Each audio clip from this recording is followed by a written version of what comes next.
Broadcasting live from the center of the universe. It's Business School Without the BS. Featuring optometrist turned entrepreneur, Dr. Robert Zellner, with USSBA Entrepreneur of the Year, Clay Clark. It is the Thrivetime Show. Let your boo begin. Where we drop knowledge bombs for you in Portland.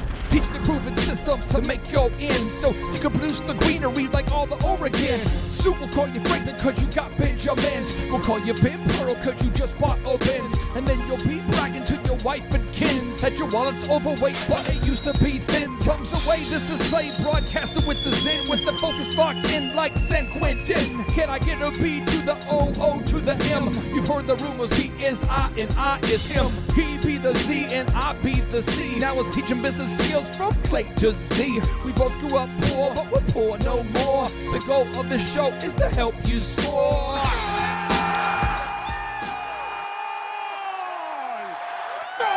All right, Thrive Nation, welcome back to the Thrivetime Show on your radio and podcast download. Now, Dr. Z, we have so much to cover today. So much goodness. So much goodness. It's almost embarrassing how much goodness we have. Think about this. The other podcasts and the other shows out there, it's almost like we should have a...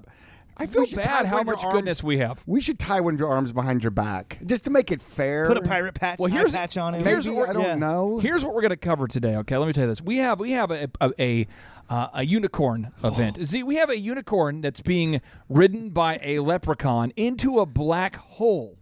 Chasing a rainbow. Right, and then this person comes into the studio, and then what are the chances of a unicorn being ridden by a leprechaun out of a black hole, struck by lightning?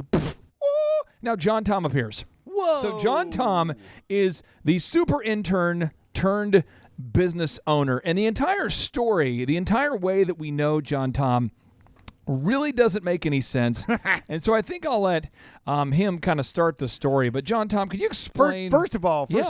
just as a side note for everybody listening out there, just as a side note. Kind of a side order. Anytime a dude has two names, yeah, you know he's probably, that's like he's bringing twice the heat. He's got it. Bringing twice the heat. He's not only bringing the heat for a John, he's also bringing it for a Tom. And his last name is Knight, like he's a knight. Wow. I mean, the whole time. That's very regal. That's very cool. Very regal. So John Tom Knight, I want to give you an opportunity to kind of share with the Thrive Nation. So how did you first hear about Thrive? Well, let's start this. Let's start at the end of the story, and then we'll work our way back. Ooh. What are you doing now as a result of having interacted with the Thrive team, myself, and the Thrive program? Yeah.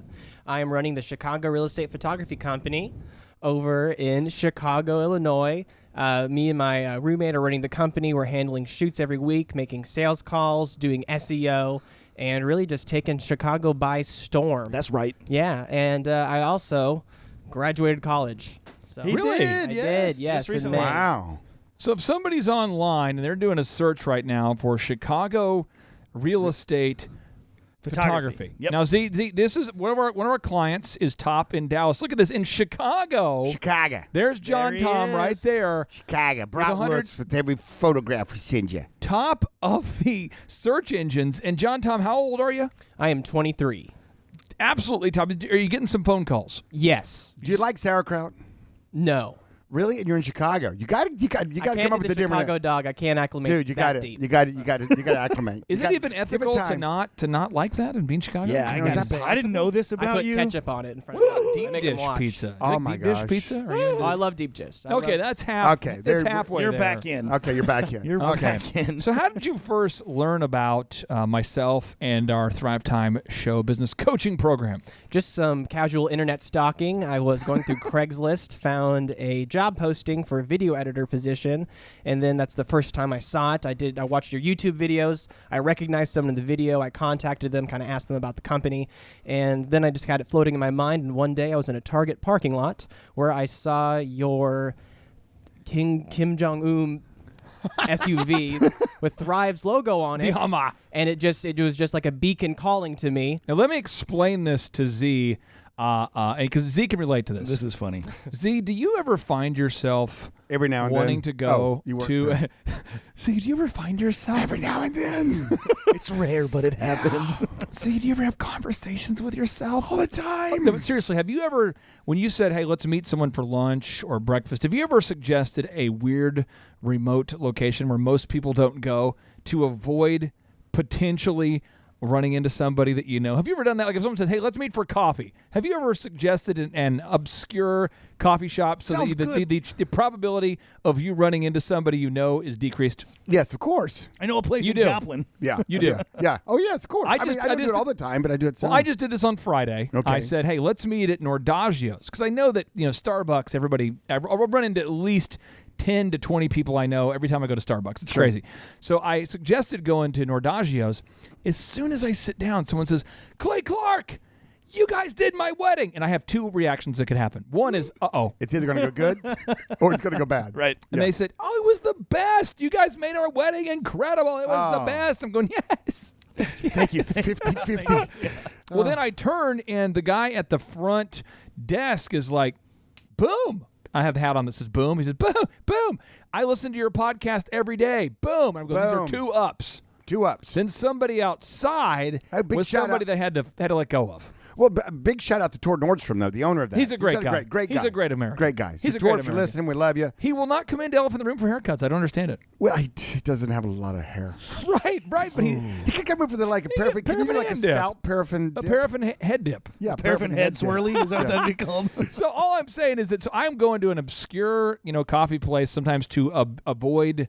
I don't go to the main places because I want to avoid folks. Right, gotcha. And so I'm in the parking lot of Target, trying to avoid humans. At all costs. And I get it. I'm reading a book. So I'm parked in the middle of the parking lot. Right. Between where nobody Panera parks. Bread used to be located, 71st and Garnett. Yes. Between there's a Chick-fil-A over there, and there is a Panera. I'm in the middle where nobody's parking. It's probably a Saturday, probably the mid-morning, whatever. And then this is what happens at my window. So I roll down the window of the Hummer. Okay, I roll down the window of the Hummer. I pull it down. Because that doesn't stand out. That Hummer does not say, "This is Clay Clark over here." Here's his picture on it. Here's what happens. Well, if you're gonna have a car, it might as well be marketing, right? I mean, might as I gotta It's get everywhere. I gotta do like what Z does, where you have like a kind of an incognito Porsche. I mean, it could be anybody in that Porsche. Now, when It you could be put, anybody. Now, when you put the top down, it's a problem though. It's a problem. People know. That's how when you the ladies flock. That's yeah. So, Oh yeah. so yeah, they always flock into That these big cars. flock. So all of a sudden, I get this knock at the window, and I go, and roll down the window. Hello. And do you remember what you said or how that interaction went? Yeah, I do. I was like, "Hey, are you with Thrive?" That was it. I think I said, "I am Thrive." He just rolled the window back up. I gave you a copy of my book. It was with me. Yep. I think I gave you a copy of a book. I think that's what happened. Or maybe you had a book with you. You had the one sheet, and then I actually one went sheet. and I bought the book on iTunes, and I read it on my phone. Okay, got it. And so at that point, why did you want to reach out to me or our team? Why did you want to do that? I guess I just didn't really understand what Thrive was exactly, and I was just compelled to find out more. I wanted to know what you guys Let were me about. explain to the Thrivers what Thrive is if you're just now tuning into the podcast for the first time. We will teach you a proven path to create financial freedom and time freedom. If you want to do it, you will achieve time freedom and financial freedom. Weird. If you don't want to do it, then you won't. And then once we teach you what to do, we help you do it. We help you actually execute the back-end systems. Now, Chuck, there's a notable quotable from Eric Schmidt, Right. who was asked in a Fortune magazine interview what's the best advice he's ever He said, they said, if you could give your best advice to people, what is the best advice you've ever given to people? What's the advice everybody needs to hear from you? You're the CEO of Google. And he says what, Chuck? He said, well, he was talking about how he got some advice from John Doerr, who in 2001 told him, my advice to you is to have a coach. And the coach he said I should have is Bill Campbell. I initially resented the advice because, after all, I was a CEO. I was pretty experienced. Why would I need a coach? Quick timeout. Yep. So Eric Schmidt, the CEO of Google, talked to John Doerr. Now, Right. John Doerr is a venture capitalist worth about $7.5 to $8 billion. Meh. And he's behind the scenes, so you don't know his name. But he asked John Doerr for advice, and John says, you need a business coach by the Right. name of Bill Campbell. Continue. Okay, and he said, am I doing something wrong? My argument was, How could a coach advise me if I'm the best person in the world at this? But that's not what a coach does. The coach doesn't have to play the sport as well as you do. They have to watch you and get you to be your best. In the business context, a coach is not a repetitious coach. A coach is somebody who looks at something with another set of eyes, describes it to you in his words, her words, and discusses how to approach the problem. Time out. So Jeff Bezos ran Amazon for 9 years without a profit. And he was given advice, you need to hire a business coach. It's been 9 years, no profit. He hired Bill Campbell. Steve Jobs got fired from his own company, and his business coach was Bill Campbell. And Eric Schmidt, his coach was Bill Campbell. This guy is sort of like, he only had, like a half dozen clients his entire life. But he didn't really need any other ones. I mean, Yeah, exactly. The half dozen clients. You're name dropping. I work with Google.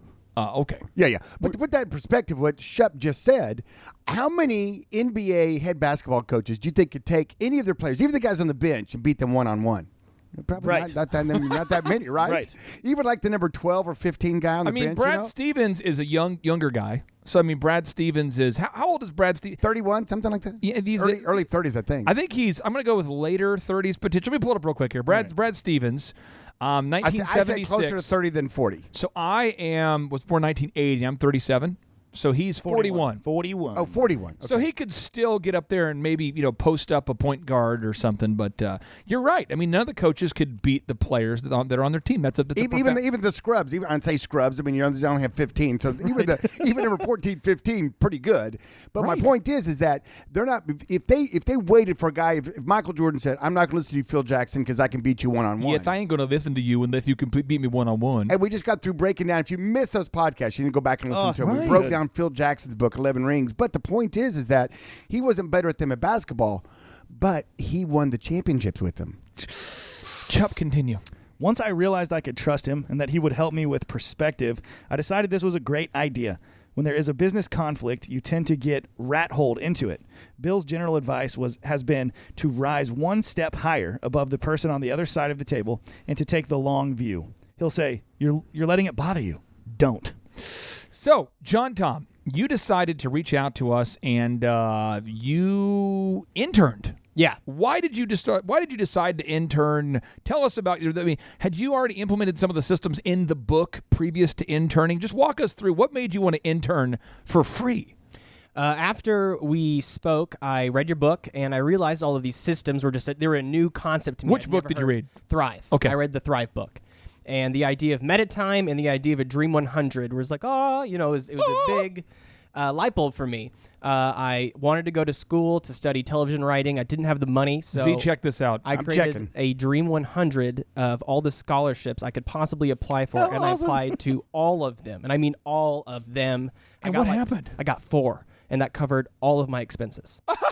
He used the Dream 100 system, and it worked. Is that ethical? Come on. It's That kind of taking seems- advantage, isn't it? That seems like an unfair advantage. What's Just spread crazy the though wealth. is this is what's crazy. I have a lot of friends who are best-selling authors, and they tell me, they said, "Hey, one of the things I had to embrace is when you're a best-selling author, it doesn't mean that people actually read the books. People typically buy them, read the first chapter, and they go, 'That's a great book, That's man.'" a great book.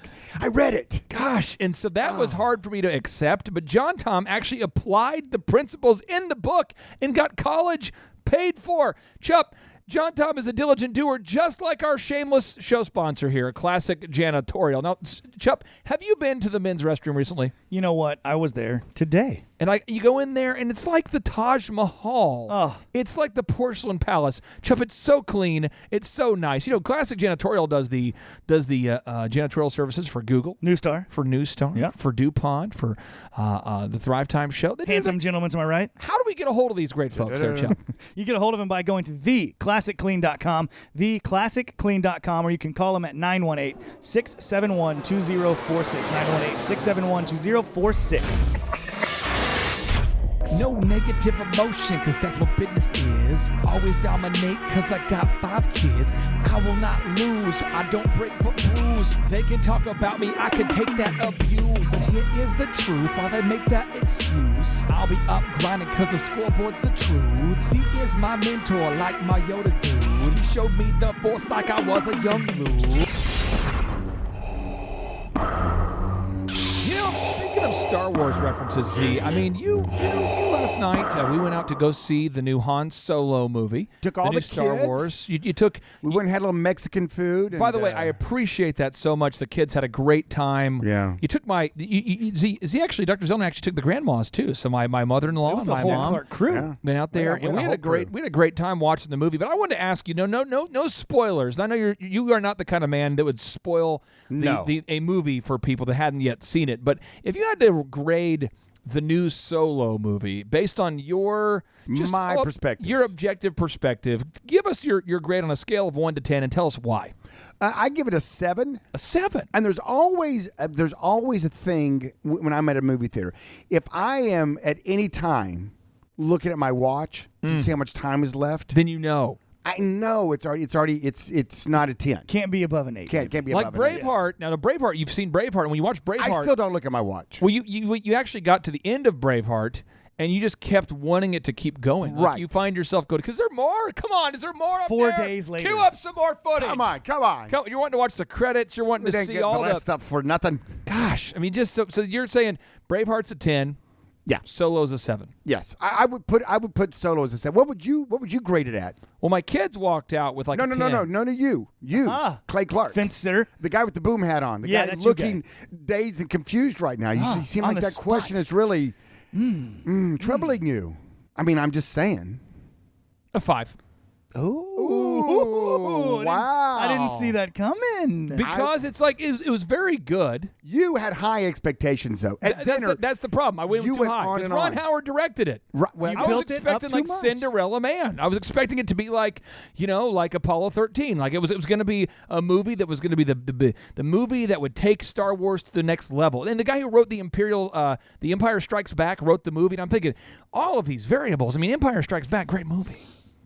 Ron Howard, great. director. I'm thinking I'm going to like have like Shawshank Redemption dumped on my head. I'm going to be walking out of there with a new perspective Crying and laughing to at how the same life works. time. Right. I'm looking for that Braveheart moment. I was thinking like this is going to be like that next level. I mean, this would be the last movie that Kevin Costner did that was good. The Robin Hood.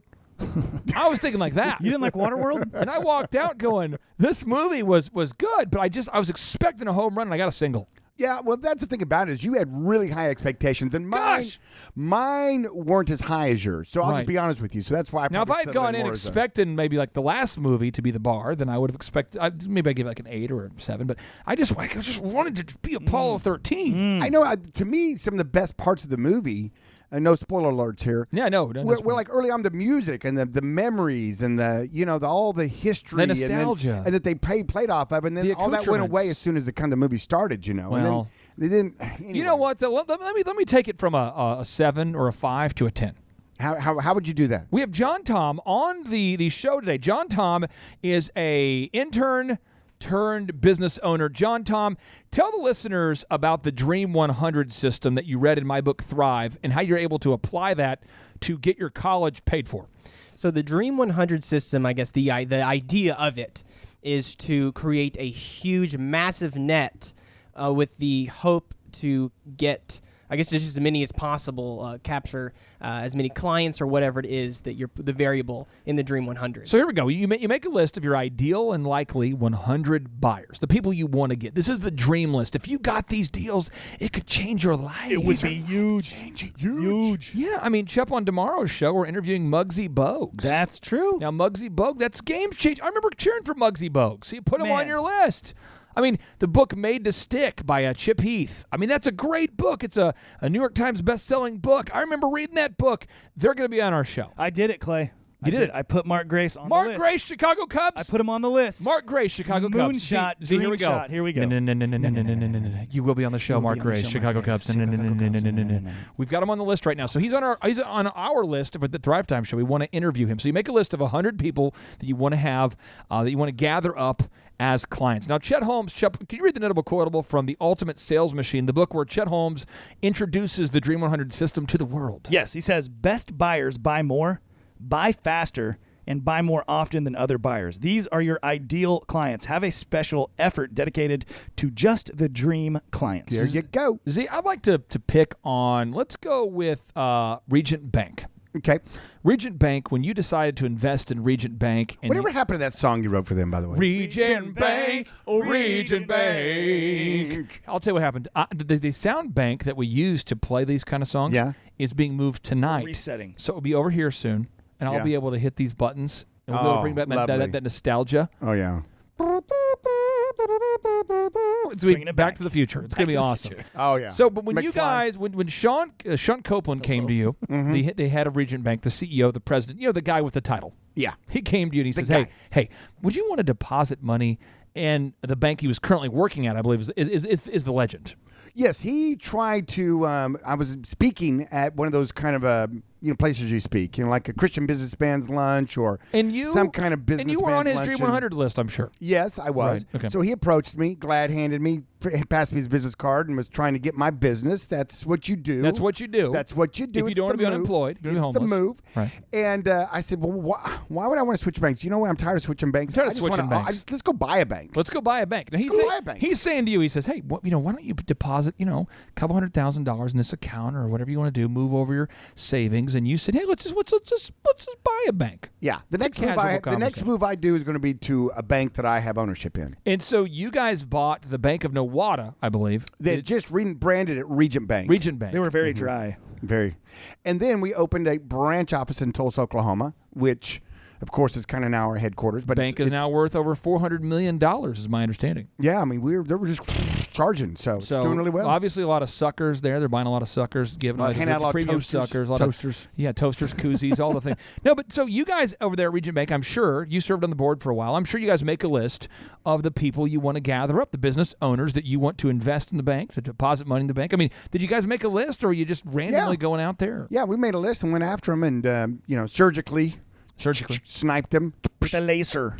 What I want to do is I want to talk about this because you guys, any of the business ventures that you're involved in, you get rejected all the time, but yet it doesn't bother you. But a lot of people who want to be entrepreneurs, we'll call them entrepreneurs. Juan, what is your name? My name is Entrepreneur. None of our listeners, but people out there who are the friends of our listeners, they go out there and they make their Dream 100 list and they get rejected like 90 times, and all of a sudden they get all emotional. Exactly. So you can't. The first few times you do. But you get over it. You get over it. And so we come back from the break. I want for you to share with us a story about how you made a Dream 100 list and you relentlessly went after someone. And I want to hear about the deal that took the longest for them to submit and to become a big client of yours. Because at your birthday party, I ran into people that were on your Dream 100 list who are now your friends, and they repeatedly told you no at one point. Also, if you're listening right now, I want you to stop rejecting one of our show sponsors. Just don't. Stop it. Come on. You're on their Dream 100 list. Go ahead and sign up with Onyx Imaging today to have them deliver your printing supplies and your office supplies direct to your office. You can save time and money by having your office supplies delivered direct. Submit and sign up today with onyximaging.com. That's onyximaging.com. Save time and money on your office supplies. And now broadcasting live from the box that rocks. It's the Thrivetime Business Coach Radio Show. It's time for higher learning and higher earning. Taking you to the top like we're hiking Mount Vernon. We're changing the mindsets like we're incense burning. Passing on the magic like our name was Irvin. Serving up that knowledge like I was a servant. And I cite what I say so you know I'm not a servant. It's Thrivetime Show, bringing the heat while fervent. Giving it to you straight in a world that's swerving. Stacking the cash, making the dash, earning the plaques, bringing it back. Bring me the track so I can get up on the mic and speak the facts. Stacking the cash, making the dash, earning the plaques, bringing it back. Bring me the track so I can get up on the mic and speak the facts. Boom, boom, boom, and boom. Dr. Z, I'm so excited because today we have an incredible member of our listening audience who became an intern and now is a successful business owner up there in Chicago.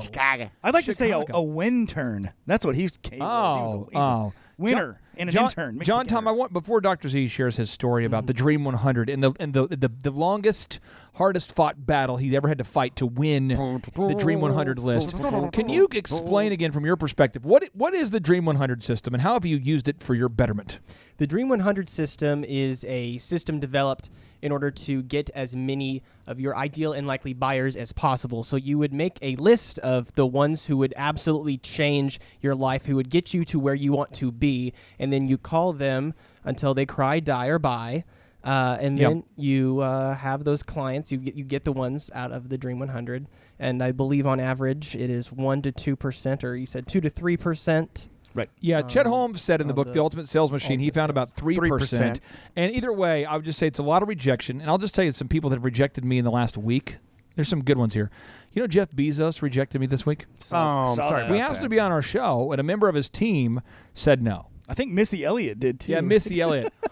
Work it, work it. I need a glass of water, Work it. I got rejected by Missy Elliott this week. Got rejected by... Well, I tell them, explain what you're doing on our podcast, predominantly our podcast and radio show, because, all the radio shows have the best go to podcasts. guests. I want to. The thing is, I don't want to interview anybody. I want to interview the GOATs. I want to interview the greatest of all time. And so I've made... Now, let me just read off a few more people that have rejected me in the last week that we can all share. I mean, emotionally... Now, did Jeff Bezos really reject you, or did one of his team members No, one of his team members rejected me. I didn't even get rejected by the man. Well, I got rejected by the guy... Is that worse? You didn't even rate high enough to get rejected by him. Andreessen Horowitz, the top venture capital firm in the world, has rejected me. I think about this. I mean, it's kind of... Sometimes you get rejected and you're going, gosh, I got rejected by some pretty awesome people on this list. I mean, Chef, have you looked at this list here? Yeah, I was looking at it today. I know Missy Elliott jumps out at me. Robert Kiyosaki's shut me down. Yeah. Really? Rich Dad, Come Poor on, Dad. Bob. Yeah, I mean, I feel like at some point he'll be... I have had a conversation with Sharon Lecter, the co-author of that book, before. I've talked to her before. I got rejected pretty intensely by just the Patriots in general. Yeah. If you want to interview any of their current players, you have to go through their front office. They control the message. They control. And so I've been shut down pretty. Now, if you're a former Patriots player, I'm having a little more traction there. But wide open. Current players, I mean, there's just a lot. I mean, Sharon Lecter, I mean, she hasn't said no yet, but she hasn't said yes yet. You think about, oh man, look at this list here, Chup. There's some pretty good ones. I mean, Mark Grace hasn't rejected us yet, but he hasn't also called us back to say yes. That's right. 50 Cent, the rapper, 50. No rejection, but no real response back. I feel like. 50? This is Clay. I feel like I might have missed your call. Did you? Did you call from a... See my text? Yeah, so I don't know. Dana Carvey. Dana Carvey's rejected me. Submit, Dana. Larry King rejected. Tony Braxton, R&B artist, rejected me. Wow. Tim Tebow's rejected me. Oh, no, not Tim. Yeah, no. If he knew you, if he knew us the way we know us. I feel like what he's doing is he's just mimicking what he's feeling. He's been rejected a lot at the professional That's football called level. projection. He's projecting. Yeah. Drake has been rejecting me. Slick Rick, the rapper. I mean, Slick Rick, come on. Not Slick, Rick. Slick, you need a gig right now. Come on. I mean, Big Boy, the rapper. Steve Did you reach out to Ron Howard? Ron Howard's on the list. He's on the Dream 100. He's got to be on the Dream 100. RZA, the hip hop producer for the Wu-Tang Clan, has rejected me. Did we ever hear back from Gary V's people? Is he going to come talk to you or not? I think Dan Cathy with Chick-fil-A has rejected me. I've had a lot of solid rejections lately, but here's the thing: is I don't care. You don't care. So see, help the listeners get into the mindset of guys like you and me who just don't care. We're going to aim for this. We're going to do moonshots. And if we miss, we're going to hit some stars because we have some great people on the show that have said yes. So just get into your mindset. Here's the thing you've got to get your head wrapped around, okay? Those that are with you are with you. Those that are with you are with you. And those that are against you, forget about them. Whoa. So what I mean is, like, the few that have responded that are going to be on the show, right? We celebrate. We have a great time. It's awesome. It's the best. Woo! Yes, they're with us.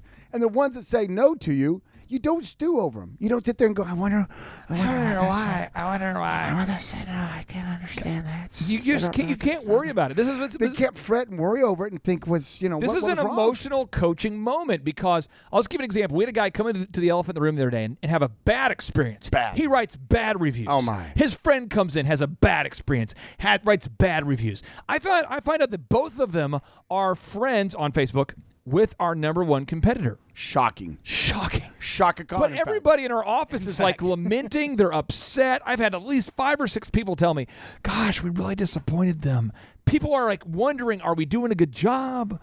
Are we trying? Should we completely should we go on? Reinvent the systems? Yeah. So Z, tell us a story, a deep, dark story where you got rejected so much. Here's the thing about it. When we first bought the bank, because that's the one we kind of started on. Yeah. We bought it at the worst possible time. right when the economy was ready It was to like the crater. economy was crumbling. Right. I mean, it was like 2008, and it Oh. was like, the homes, the world. I mean, you wondered. The mortgage-backed securities were collapsing, and the portfolios It was of a everybody. sand beach underneath your feet, being dogs and washed cats away. living together. It was chaos. It was chaos. Chaos, I tell you. Chaos. Chaos.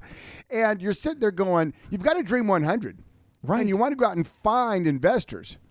But as soon as you start talking and start showing them your numbers and how well you're doing not doing very well. Then all of a sudden you lose them. So now you have this funny little feeling about yourself going, we really have to make sure that what we're trying to sell them is actually pretty good. Right. I mean, that they have confidence in us.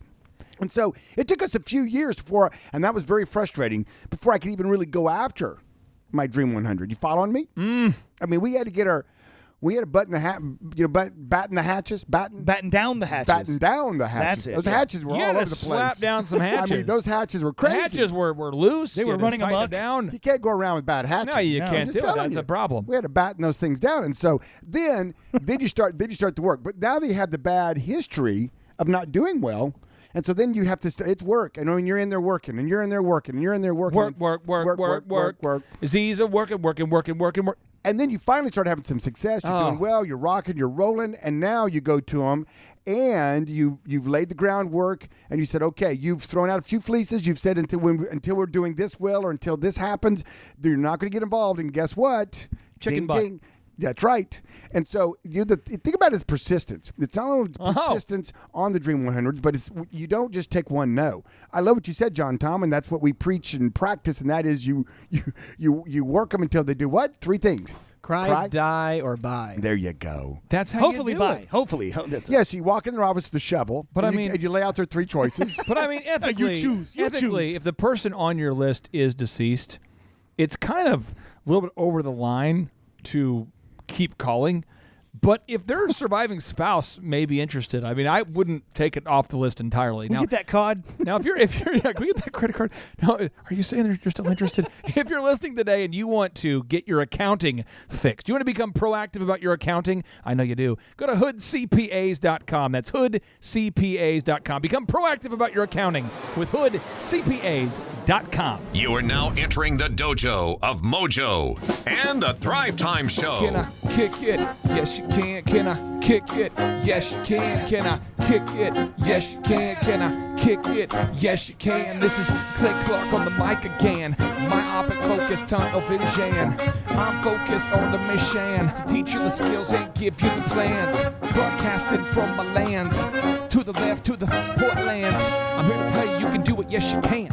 And now, my friend, you got 2 fans. Hit me the Z, comma, and I'll be the C. Yes, and now let's kick it like Batman, bam, and get a little nuts like pecans. I'm fired up for this particular segment. Do you want to know why? You made a comment as we were getting ready to go into this segment. You said that this is going to be Ron Howard-ish good. Right, Ron Howard, the legendary producer of Apollo 13, of The Cinderella Man, great producer of the new Star Wars movie. And I want to say this because I think maybe the listeners, some people listen to lyrics, some people don't. You do have 2 fans. With Chup, you have 3 fans. Ooh, wow. There's not a lot of people in the world that believe in what you're doing, but you have 3 fans, but you've got to get a little nuts like pecans. Like pecans. yeah. You have to get a little crazy because what happens is if you're out there thinking that somebody else is going to believe in your idea, it's not going to happen. Furthermore, when you go out there and meet with people and you share with them your ideas, everybody asks this freaking stupid question all the time. They say, do you have any traction yet? How's it going? Do you have any traction yet? How's it going? Because everybody wants to be a bandwagon fan. Everybody wants to join in with you once you've reached Once you're winning. success. Once Right. you're winning. Right. And I don't sit there and make a list of it and dwell on it and think about it, but I can tell you it's so funny how many people have told me that my idea to start DJConnection.com was stupid. Stupid. I mean, so many people I went to college with said, it's a dumb idea. What are you going to fall back on? Then when DJ Connection's doing 4,000 events a year, weddings, birthday parties, that kind of thing, I got a friend. I got a friend who was a banker. He gives me a call. He's working at a bank, and he says, hey, do you think you could hire me? And I think to myself, Z, because it's funny how you remember certain events. Yeah. I think to myself, like, is this the same guy that told me the DJ business was a stupid idea? And he says, I said, why do you want to switch careers? Why do you want to switch from the bank to here? And he says, I just feel like it's like soul sucking. Like it's like I do the same thing every day. I'm analyzing risk. I'm a risk management analysis guy. I basically don't even meet the people that I'm rejecting or saying yes to. I'm looking up data. Just reject them right at the And bat. like what you're doing, man, it's just awesome. Like you are doing what you love to do every day, and I'd love to just be in an environment where I could love what I do, or at least be around somebody who loves what they do, because I literally hate my job. And I said, why do you do it? He says, because I had some college debt, and I went ahead and got my major in this particular industry, so I might as well do it. Use it. And this is what I said to this guy, and I won't get into any more details, so I don't reveal his identity.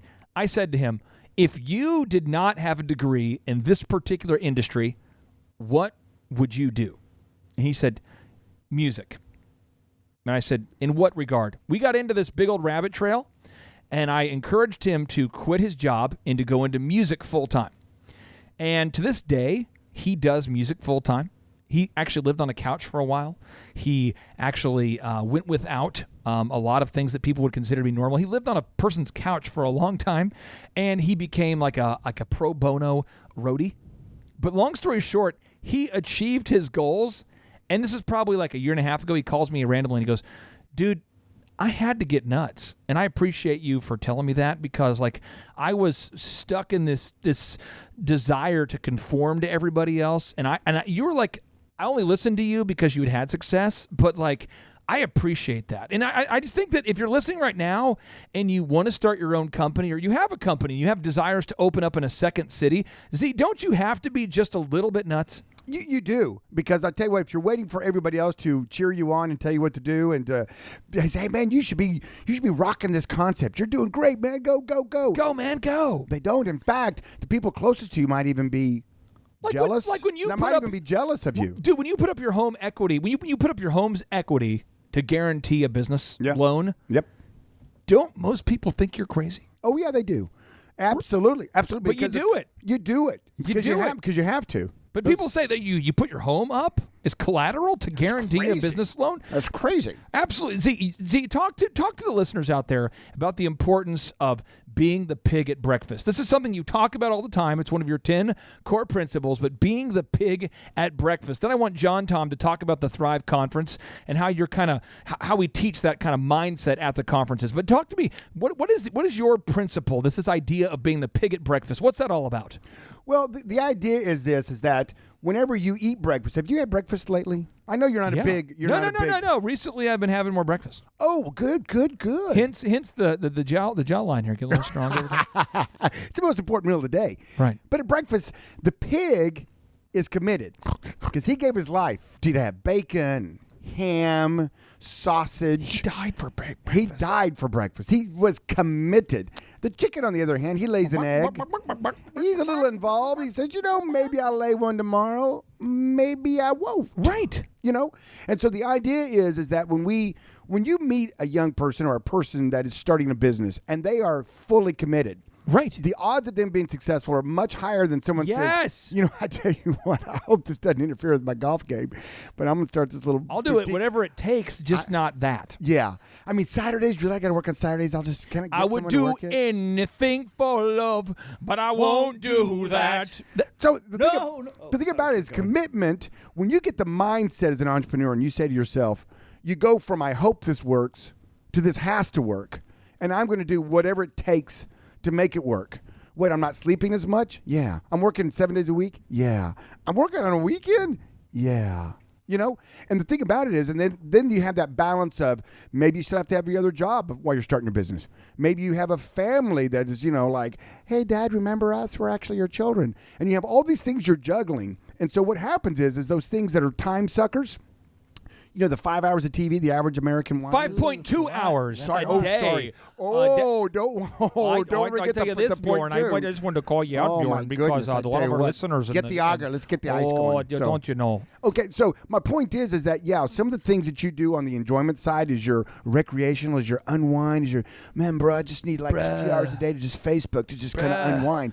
Those things, guess what? They go on the back shelf, and then whenever you get success, then you can Facebook, Bookface, my Space. Insta, You can start your own Snap. Insta, Bookface, Snap, you can YouTube, do, Twitter. You can do all that stuff you Right. want all day long. So let's talk to John Tom here, because John Tom decided to attend our workshop after you first approached me, knocked on the window on the Hummer, and you asked me to kind of pick my brain. Then you became an intern.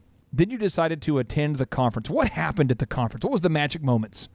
For the big breakaway idea of the conference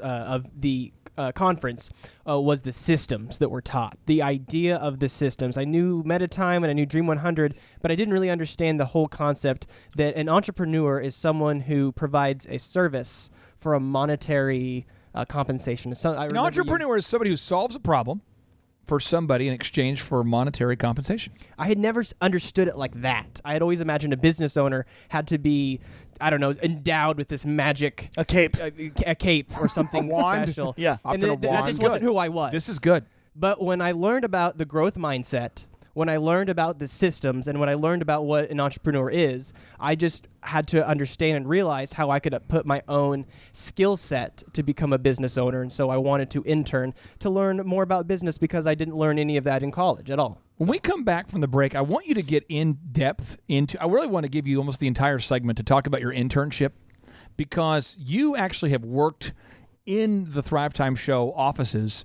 We're located off of the Riverwalk in beautiful Jinx, America, on the left coast of the Arkansas River, and you've worked there. And I want to hear you share about the decor, the atmosphere, the meetings, the intensity. I want to hear your timeline too. I want to hear like whenever you from the knock on the window to today. I'd like for you to break down. I think everybody out there listening to it would like to break down the timelines, like how long were you here, how long were you there, but because you've got a lot since that knock, you've gotten a lot of stuff done. So that'd be kind of fun to break down the timelines. So be thinking about that during the break. Okay. Now, Chup, can you read the notable quotable from Brian Tracy?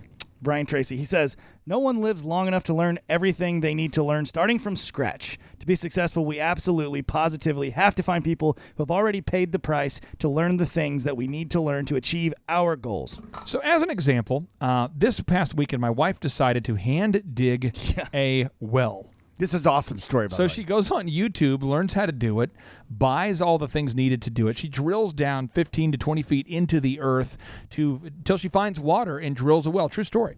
But while doing that, she was attacked by bees. We had these bees all over our property, I guess. Bees in the car. And the bees start chasing around. Bzz, bzz. And so you know what I did, Chup? I decided to remove the bees, but I decided to not try to reinvent the wheel. I decided to reach out to somebody who's already very familiar with how to remove bees, Chup. Smart. Chup, tell us about who I called. Well, I'm imagining that you call it Platinum Pest and Lawn. That's right. Platinum Pest and Lawn. You got to get a hold of these guys, platinum-pestcontrol.com, platinum-pestcontrol.com. They're actually doing free termite inspections right now. If they find damage, they're going to do $200 off your termite treatment. Free termite inspections, 918-376-0857, 918-376-0857.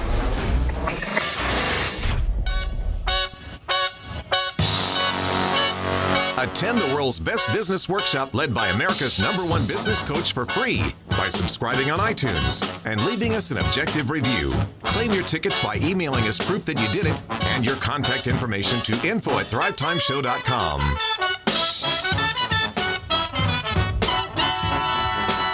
All right, Thrive Nation, welcome back to the Thrivetime Show on your radio. My name is Clay Clark, and I was absolutely put on the planet for this moment with you. I know there's so many people out there that say, I wish I had a mentor. I wish I had somebody that could show me the proven path, and this is why Dr. Z and I do this podcast. I just want to make sure you're getting this. If you Google Elephant in the Room Men's Grooming Lounge, if you Google oxyfresh.com, if you Google Dr. Robert Zellner and Associates, if you Google Z66AA.com, if you Google Regent Bank, if you Google Epic Photos, if you Google all these businesses that we're involved in, And there's many more. MakeYourLifeEpic.com. If you Google Z's Dr. Z's Sleep Center, if you Google A to Z Medical, there's all sorts of reasons that we don't need to do this show.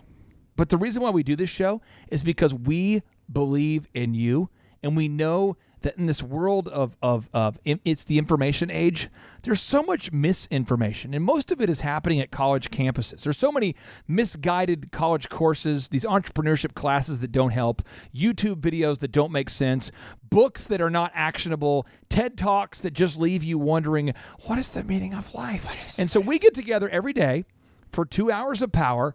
And Z, I want to ask you, why do you do this show? Why are you so passionate about mentoring our listeners? Because someone has to be the guardrails on the show.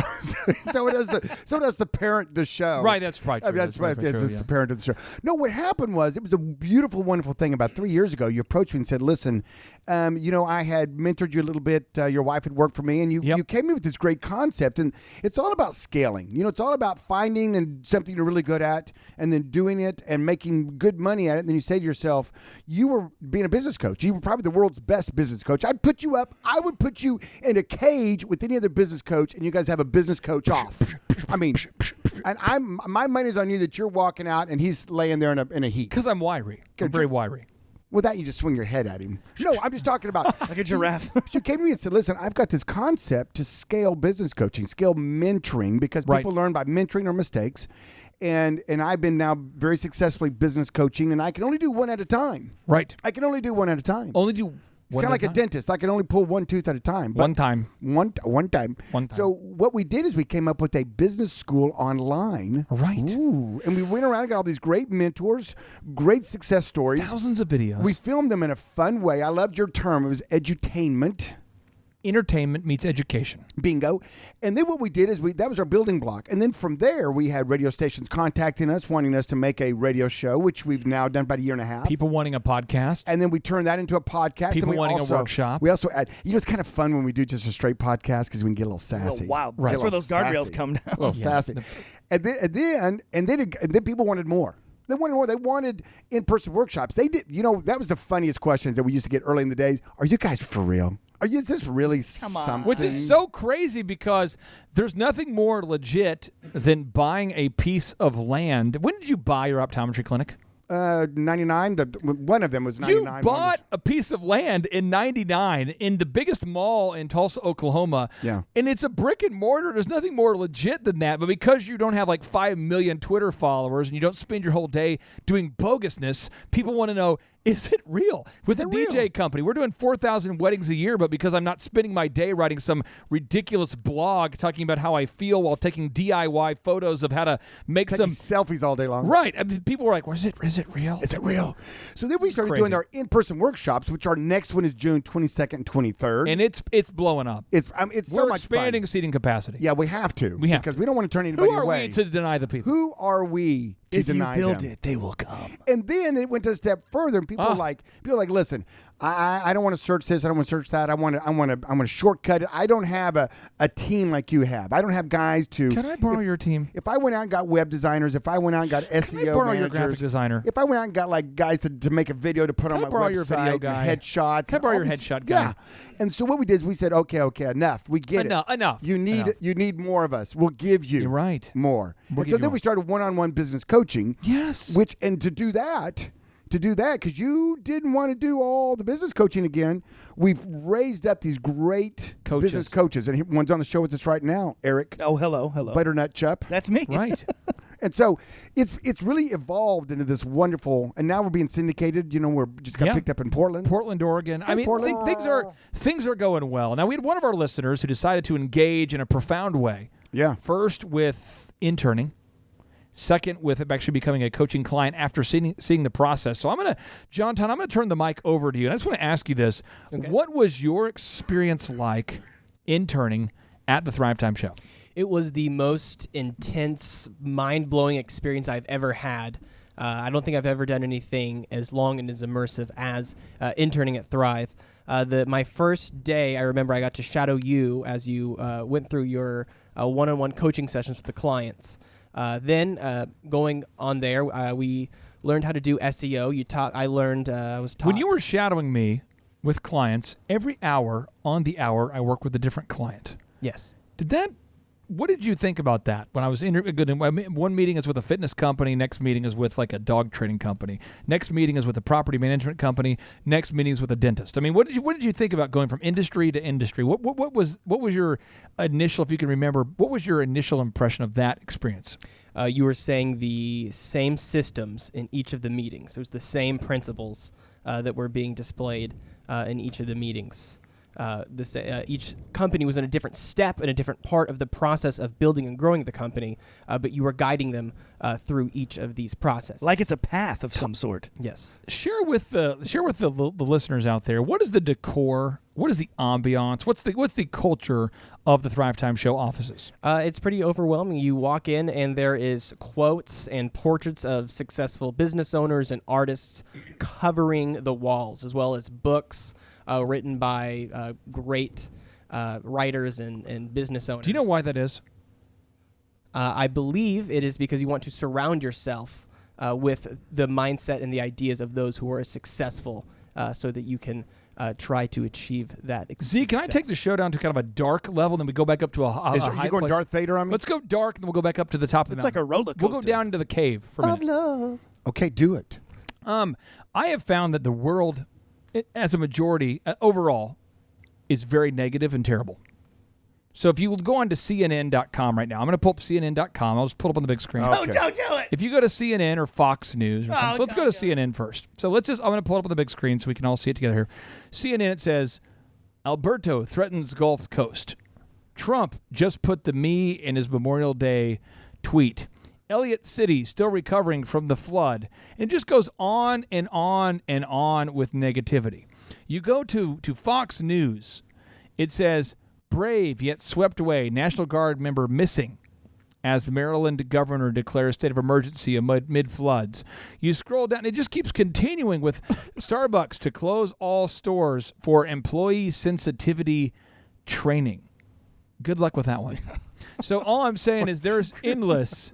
No, they're not going to be able to fix that. I mean, come on now. That's a school system problem. That's a breakdown of the family problem. You're not going to be able to. Starbucks can't shut it down for a day and fix all the employees' sensitivities. It's just jackassery. But the point is, What sensitivities do they have to fix, by the way? apparently they had a person who was loitering in one of their stores who happened to be of color, so somebody told them they had to leave, and now it's become a thing. Oh, my gosh. And so all I would say is that goodness. Well, also their hands are too sensitive to the hot cups of coffee. all I'm so saying they're is the trying to- world is super negative. And so I wanted to create a place where every day I would have positivity. That's for me. The second thing is Carlton Pearson, a mentor in my life, told me, he says, Clay, you don't spell words. Words cast a spell on you. And I thought, Huh. So I put those up everywhere in our office, and I'm never done. It's a constant quest. And the third is I think I'm naturally depressed. Like naturally. Just naturally. My nature, like my natural state is I wake up every day going, frick, it's 4 a.m. It's 3 a.m. It's 5 a.m. It's 9 a.m. No matter what time it is. Frick. 6 a.m. Then I wake up, I look at my list and I go, gosh, I've got all this stuff to do. And then I start doing it before I want to do it.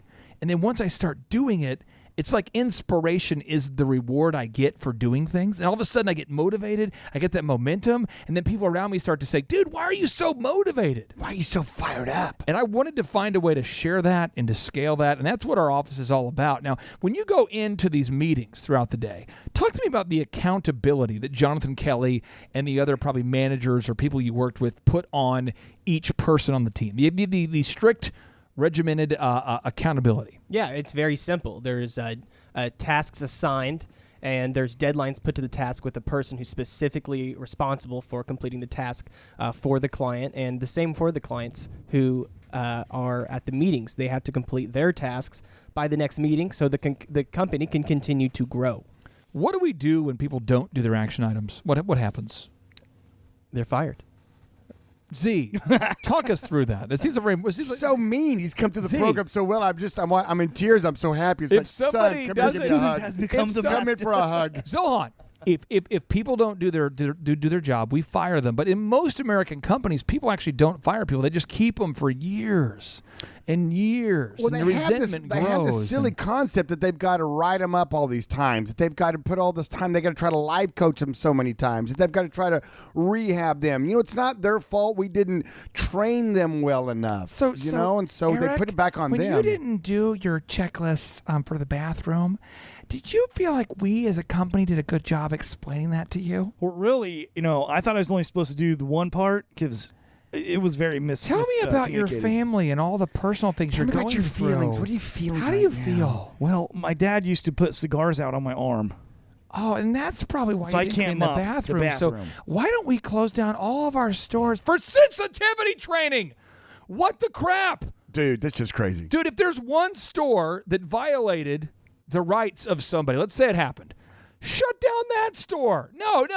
Shut down that person. Yeah, send them to training. Put their face on freaking CNN and say, this moron violated the rights of our customers. They're fired.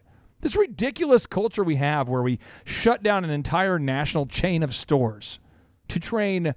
I mean, it's ridiculous. I watched the news the other day. It was probably, 8 months ago? Somebody on one of the airlines Southwest? Yeah, I remember that. there's someone on the airlines who dragged somebody off of a plane by their hair because they argued with them or something. And it's like, or Southwest Airlines, somebody on the flight was being unruly, and so the actual person who's working on the plane, I guess it'd be the stewardess, remember, this person tries to calm the person down, and the video goes viral, because there's like, sir, could you please calm down? And they're just like, it's like this bus station in the sky, people fighting and stuff, and they just drag Southwest Airlines name through the mud. That's a great company. Starbucks is a great company. You realize how hard it is to start and grow a great company, but we shut the whole company down for employee sensitivity. I mean, see, what about just shutting down the employee for employee sensitivity training? That would be too simple. How much money are they going to lose on that deal? Ridiculous. Hello. I mean, it just makes me want to. Don't do it. Don't do it, Z. Don't do it. Z, if your back hurts, what you do is you don't shut down everyone around you for back training. You don't if you have a kind of a tingle, a pain in the spine, you don't shut down your entire family for sensitivity training. What you do is you take your body to Dr. John Sibley's. Chip, tell us about Dr. John Sibley's. Well, Sibs there, he was the doctor for the Sibs. great one, Wayne Gretzky. If he's good enough for Wayne, he's good enough for you. That's Get true. a hold of him at drjohnsibley.com, drjohnsibley.com. Call him today at 918-749-5741. They're going to do a free x-ray, free assessment, and a free adjustment on your first visit, 918. Well, I lost the number. Get a hold of him at 918-749-5741, 918-749-5741. No negative emotion, cause that's what business is. Always dominate, cause I got 5 kids. I will not lose, I don't break but bruise. They can talk about me, I can take that abuse. But here is the truth, while they make that excuse, I'll be up grinding cause the scoreboard's the truth. He is my mentor, like my Yoda dude. He showed me the force like I was a young Luke.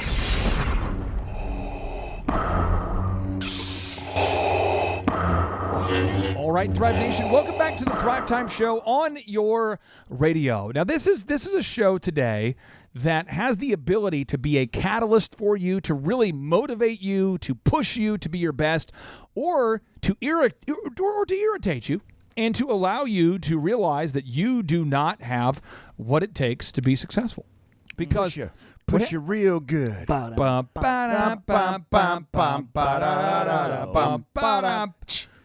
Push you real good. That's nice. That's Now- what we do. I love that.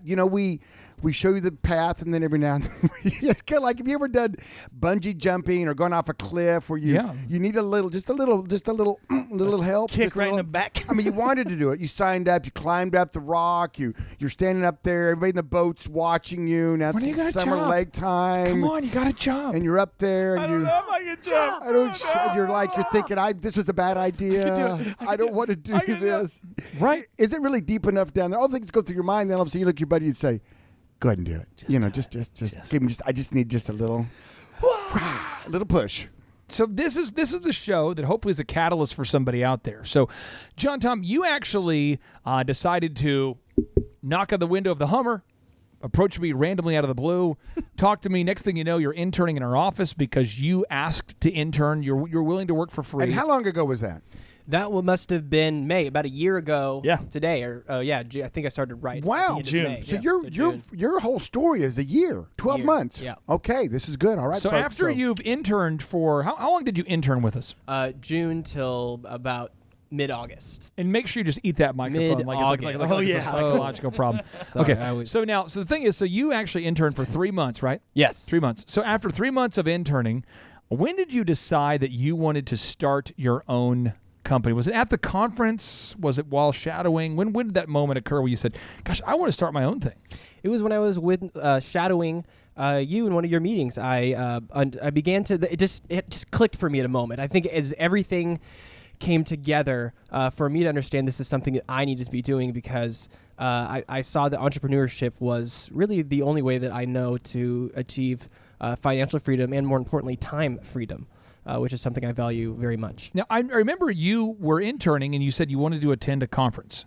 Can you talk to me about the impact that a conference made on you? There's a lot of people out there listening who have never been to a conference before, and they've grown considerably since you've attended the conference. But explain, what is the conference like? Explain kind of that 45-minute sprint, the 15-minute break, the topics we cover. Just to share with us your perspective of the conferences. Yeah, I love the structure of these 45-minute workshops that have a specific topic that we would be studying, whether that be meta time or SEO, whatever it be. It's 45 minutes within a 10-minute break that we can go and drink coffee or ask you any questions, one-on-one, because I have a very short attention span, so that was just perfect. Can I for tee me. this up for anybody out there listening?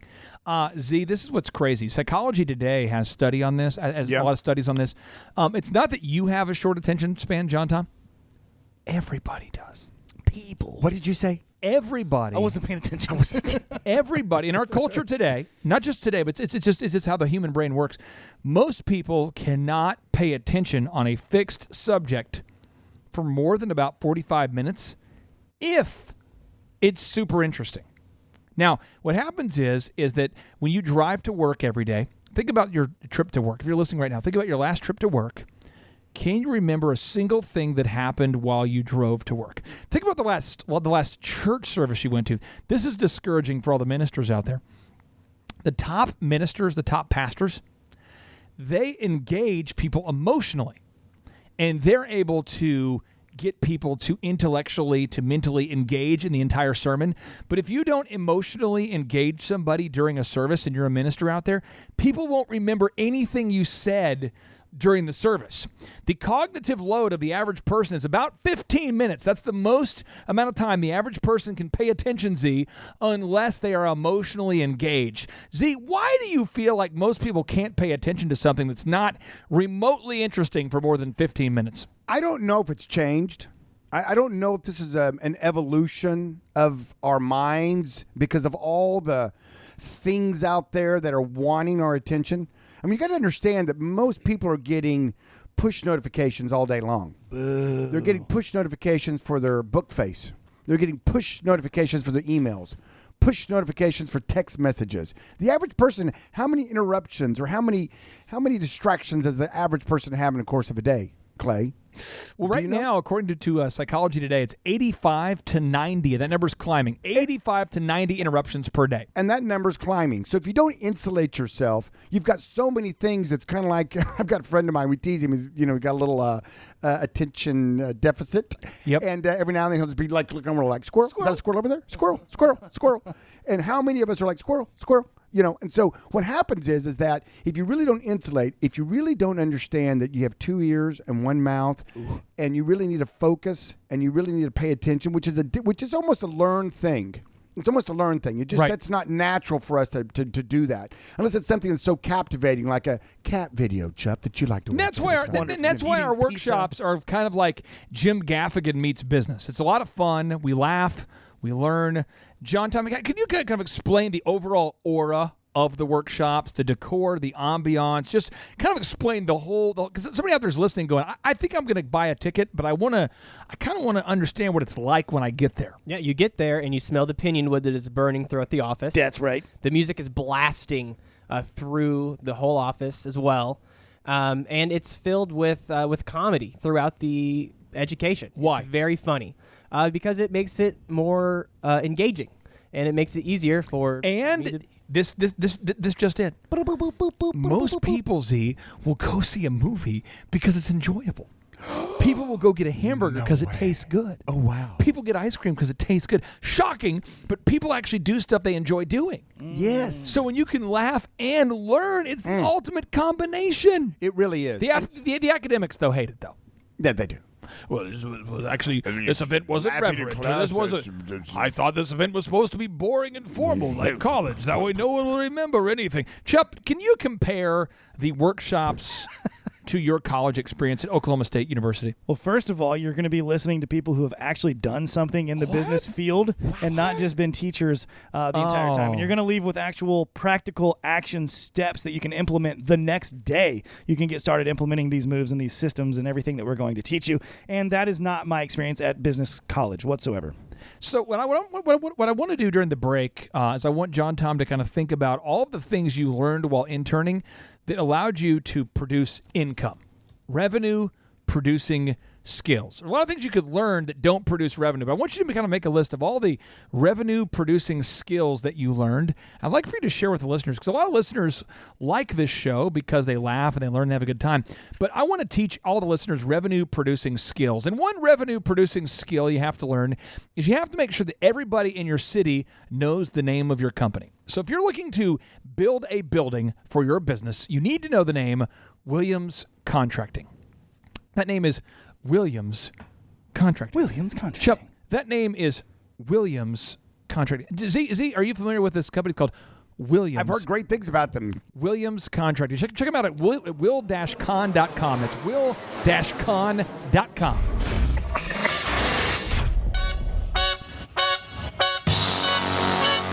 Attend the world's best business workshop led by America's #1 business coach for free by subscribing on iTunes and leaving us an objective review. Claim your tickets by emailing us proof that you did it and your contact information to info@thrivetimeshow.com. All right, Thrive Nation, welcome back to the Thrive Time Show on your radio. And on today's show, we have an opportunity to interview an actual listener who has decided to engage with the show in a way that is profound, it's not normal, and it's what we want to see more of. It's somebody who said, listen, I would like to intern. And I remember telling John Tom, we don't really have a position available, a paid position, but it's like, okay, I'll work for free. So John Tom worked for free as an intern for probably a week, I want to say, maybe a week and a half. And then that turned into a paid position because you were doing such a good job. And then that turned into you wanting to open your own company, and that turned into you now having a very successful company in Chicago. What is the name of the company? The Chicago Real Estate Photography Company. And what kind of revenue are you doing on a weekly basis right now? Like what kind of gross sales revenue on a weekly basis? Because the business has been, how long has the business been open? The business has been open since August, so we're right at the 10-month mark. So 10 months into the business, how much revenue per week are you generating right now? I'd say on average anywhere between $800 to $1,000. $800 to $1,000. Yes. So it's like a $50,000 a year business. Yes. And it's something you've just started. Mm-hmm. And talk to me about, because you're like at the beginning stages of something powerful. Yes. Talk to me about what are some of the revenue producing activities that you learned while interning at Thrive that you're now using to grow your company? The holy grail that I learned is SEO. Search engine optimization. Yes. So talk to me about search engine optimization. What did you learn while interning for Thrive that maybe the average person wouldn't know? How to produce content that allows my ideal and likely buyers, when they're searching for my specific service, to put in a particular keyword or phrase, such as Chicago real estate photos, and for my website to come up first so that they can then give me a call and then I can be in business with them. So specifically, writing content. What did you learn about writing content while you worked at Thrive? I learned the formula to successfully write this specific content needed for Google, for the Google gods. Does Google work differently than you thought it would work? Yes, it does. I had really no expectations of how it worked. I imagined it was this all-seeing, mysterious Amalgamation. But I learned It's the Matrix. What about gathering reviews? What did you learn about gathering reviews and the importance of doing that? It is essential to the perception of your company to gather reviews because we actively seek out reviews from our clients, from our friends and family who can validate the service that we are doing. It prevents some crazy upset person to give us one bad review and that to be the only perception of our company. So how many leads a week are you getting right now? I would say on average, the inbound calls, we have about 3 to 5 calls, I'd say on average a week. What are you spending on advertisement right now? On advertisement, I'd say anywhere between $40 to $60 a week. Okay, so when you get a new client, are you starting to get referrals right now? Yes. Oh, yes, yeah. we're getting our first. Now, I remember when you wave. interned for us, I feel like you made some cold calls towards the end. I did, yes. Are you still making cold calls today to land new clients or Yes. no? Yes. So talk to me about learning how to make cold calls. Because I think this would be interesting for Dr. Z to hear. Learning how to make cold calls. Talk to me about what was going through your head when we first had you start making cold calls for companies. When I first started with cold calls, I was definitely nervous. I felt like I was breaking some rules, calling people who didn't want to talk to me. But I just began to trust the system that was set up and to read the script and to read it in a way that it did not sound as if I was reading a script, but rather having an organic conversation with another human. And I use that to successfully set appointments to make sales. Z, I want to talk about rejection and your optometry clinic. When you built your optometry clinic, you graduated from NSU and you went Northeastern on State University, fine school. and you went on to become the president of iMart, if I'm correct? Correct. There was a year of my life, Okay, and so then Almost, right? And 364 days. Can I say how you left iMart? I mean, I got fired. It's the only job I've been fired from. And when you got fired, how would you describe why you got fired? Oh, the quick and kind of the cute analogy that I use. It's kind of like if you married a gal that's got kids and you get along well with her, and the kids, when she leaves the room, the kids are like, "We hate you. Don't touch our mom. We're going to make your life miserable." And she comes back in the room, the kids are all like, "Oh, it's so awesome. The popcorn movie." And after a while, it just to get pretty bad. So I was at the home office. I was 30 years old, and I was president of a company that everybody there in the home office were... How many stores did iMart have when you were the president? 24 we started, and we ended up, on the year that I was there, we opened up another 24, I believe, about 2 a month.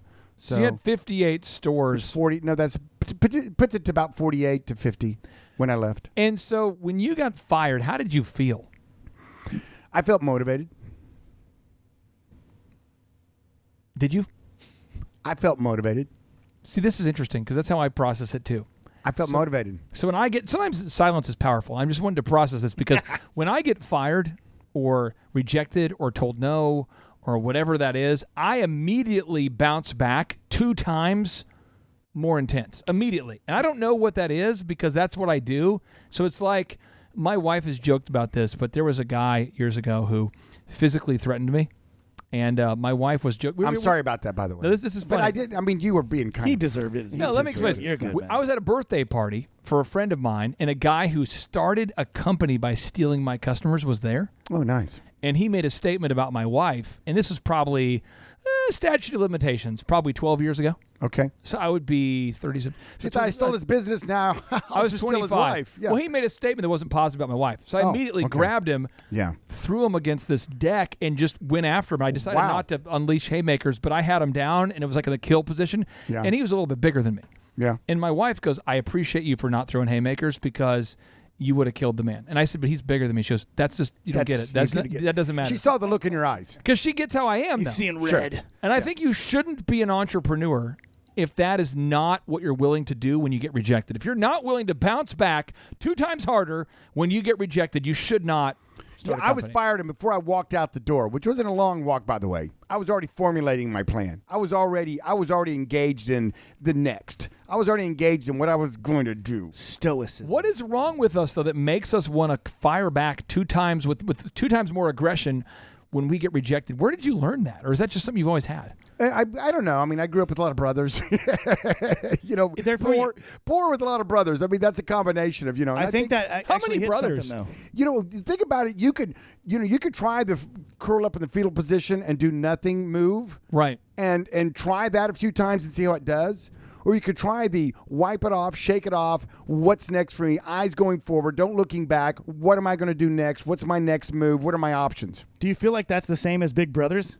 Because you could sit there and whine about it, but it is what it is. They're your big brothers, and they're going to keep beating the crap out of you. So you got to go to play, and you better figure out what your next move is. You know, guys, when we come back from the break, I want to talk more about pushing back from rejection, fighting through rejection.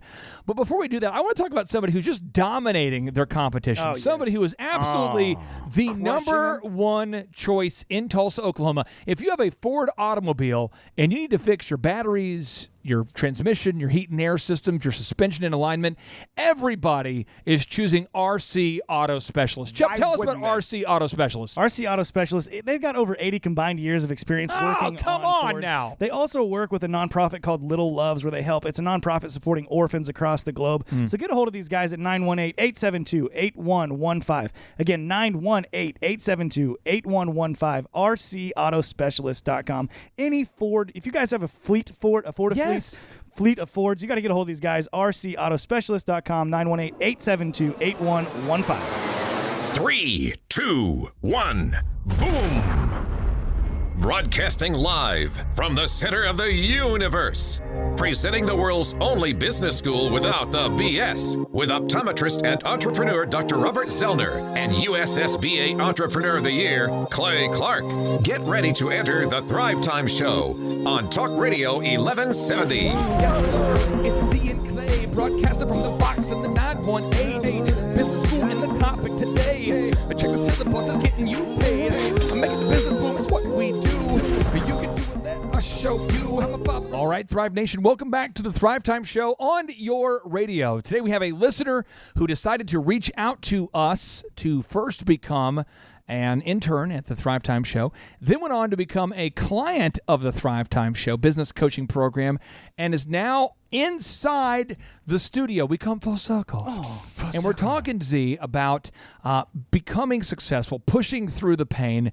And I want to get your final take on this, Z. If somebody out there is listening and they have found that they become immediately discouraged when they face rejection, what is the tough love mentorship that you want to we need to give them? If somebody out there says, gosh, every time I get rejected, somebody writes a bad thing about me on social media, a potential customer rejects me, I just immediately feel depressed, I want to quit. But yet it takes one of my favorite actors in the world is Bill Murray. Yes. One of his early movies, which still happens to be one that makes me smile every time I think about Caddyshack? it. No. Stripes? Meatballs.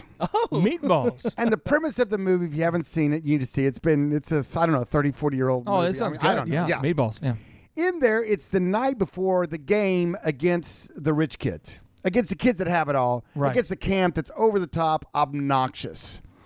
And Bill Murray, in an attempt to motivate the team, in an attempt to motivate the kids, starts a chant. A chant. Okay. Okay. Everybody gathers up. Everybody gathers up in it, okay? And it goes something like this. Here we go. It's a great moment in the movie. If you haven't seen Meatballs, you should probably see it. This is an actual shameless endorsement of Meatballs. It is, and I am getting sponsor you the did not show. receive any commission checks for this. Put Bill Murray on our top 100. We got to throw a line out. Oh, yeah. Put him on there right now. We got to get him on there. I'm doing it right now. But he starts to chant, and it goes something like this. It just doesn't matter. It just doesn't matter. It just doesn't matter. It just doesn't matter. It just doesn't matter. Hey! And the point is, when you get rejected, it just doesn't matter. It doesn't. Next up. Next on. Next up. Some will, some won't. Who cares? Who cares? Those that are with you are with you. Those that are against you, forget about them.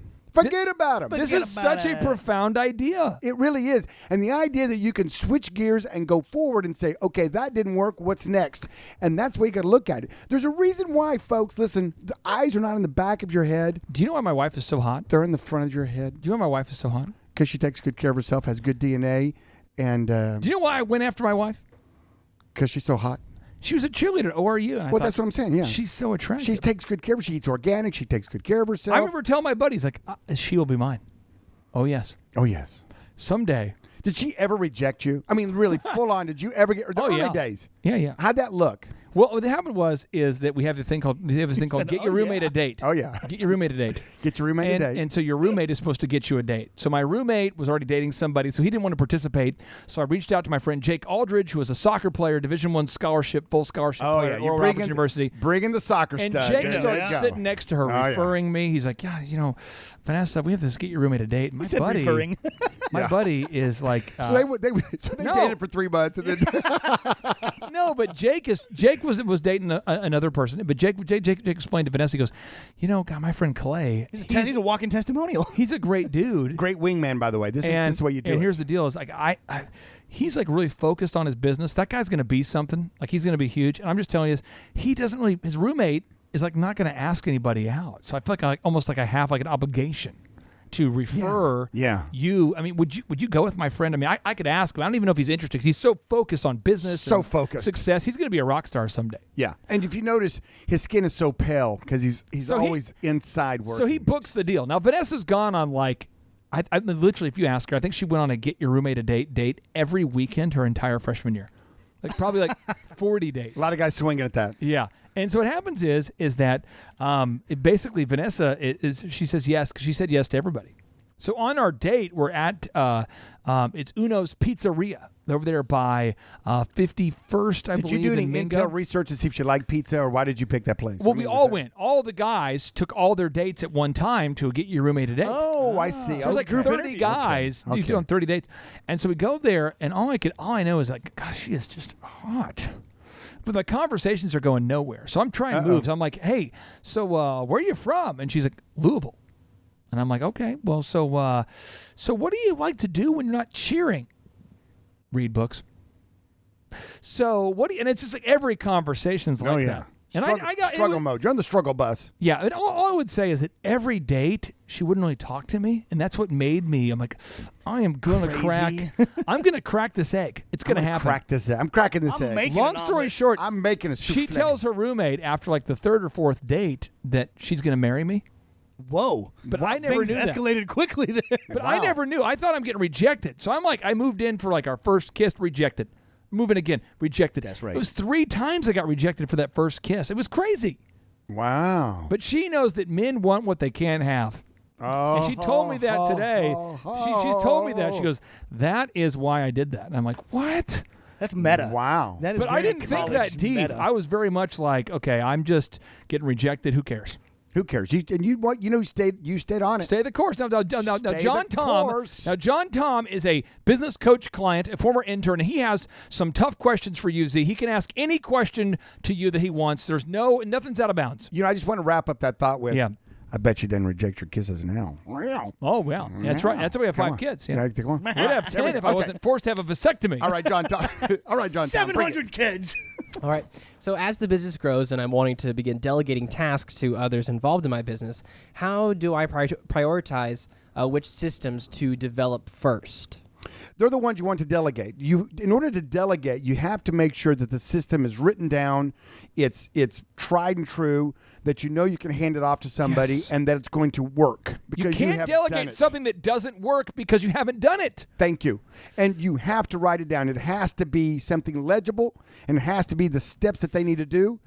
So many clients will want to, not our clients, but other people's clients, they'll want to delegate, hey, make cold calls, but they're using a script that's never been proven to work. Right. Or they don't even tell them what to do. They go cold call. Yeah, you just call people. It's got to work. It's got to be done effectively and documented.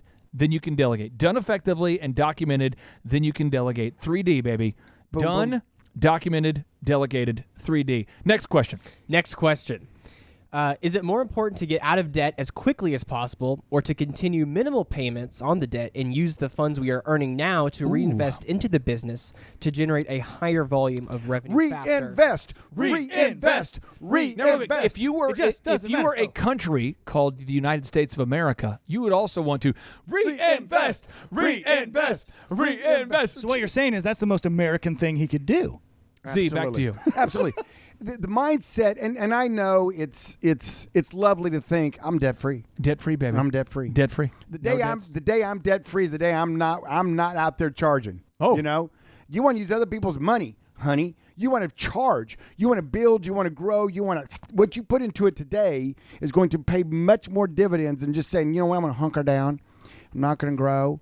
I'm just going to get down my Can I debts. just let a moment occur real quick? I want to have a moment. I want to have a moment. I watched that Tony Robbins like on a Netflix Yeah. where he says, "We just had a moment." So I'm gonna let the silence be the teacher here. Here we go. Selah.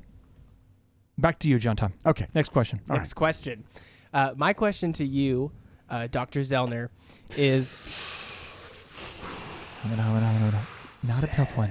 Not a tough one. Coming in high. I have no idea what he's going to ask, by the way. It's going to be too tough. So I find myself spending a large amount of time editing the projects for clients who are wanting very specific things different on their videos than what are offered in our initial packages. Okay. They're wanting different. So should I pull the brakes on what they're doing to begin to earn time freedom, or should I start to try and find a way to systemize everyone's different little needs so I could get as many clients as possible? Here's what you need to do. You need to make different packages, and the more they go off package, the more expensive it gets, number one. Ooh. Okay?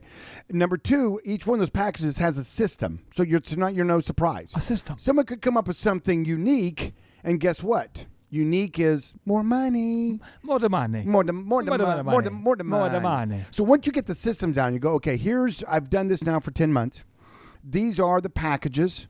These are the ones that make sense. This takes the most work, so therefore I'm going to charge the most for it. All right? Yeah.